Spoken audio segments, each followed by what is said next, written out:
অবশেষে দীর্ঘ দাবি দেওয়া ও প্রতীক্ষার পর বিধি সংশোধন করে শাপলা প্রতীক যুক্ত করল নির্বাচন কমিশন। তবে ফুল নয়, শাপলার কলি যুক্ত হয়েছে প্রতীকের তালিকায়। এমন অবস্থায় এটা অনেকটাই নিশ্চিত যে এই শাপলার কলি দিন শেষে পেতে যাচ্ছে ছাত্রদের নতুন রাজনৈতিক দল এনসিপি, যারা দীর্ঘদিন ধরে শাপলা প্রতীক বরাদ্দের জন্য দাবি জানিয়ে আসছিল।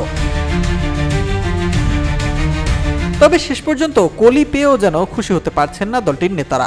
এনসিপির মুখ্য সমন্বয়ক নাসির উদ্দিন পাটোয়ারি ইসির এমন সিদ্ধান্তের তাৎক্ষণিক প্রতিক্রিয়া জানিয়েছেন। নিজের ভেরিফাইড ফেসবুক পেজে এক স্ট্যাটাসে লেখেন, কোনো ব্যাখ্যা ছাড়াই আমাদের প্রথম পছন্দ শাপলার পরিবর্তে শাপলার কলি দেওয়ার চেষ্টা দুঃখজনক।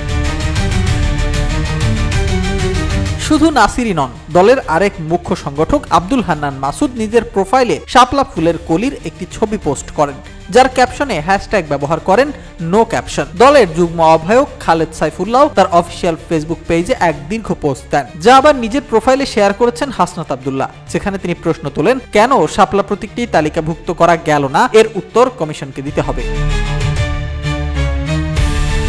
খালেদ সাইফুল্লাহ আরও লেখেন, ইসি কোন আইন বা বিধির কারণে শাপলা প্রতীক তালিকাভুক্ত করতে পারছে না এমন প্রশ্নের উত্তর না দিয়ে তারা শাপলার কলি তালিকায় অন্তর্ভুক্ত করেছেন। যদি তারা জাতীয় প্রতীক সংরক্ষণের যুক্তিতে শাপলা তালিকাভুক্ত না করেন, তবে এই যুক্তিতে ধানের শীষ, তারকা ও পাটপাতা সব উপাদানের ক্ষেত্রেই তা সমানভাবে প্রযোজ্য হবে। আইন সবার জন্য সমান হতে হবে। আইন যদি বেছে বেছে প্রয়োগ করা হয়, তাহলে তা আর আইন থাকে না, অন্যায়ের হাতিয়ার হয়ে যায়। শাপলার কলি বিষয়ে চিন্তাভাবনা করে জানানোর কথাও শেষে উল্লেখ করেন এই এনসিপি নেতা।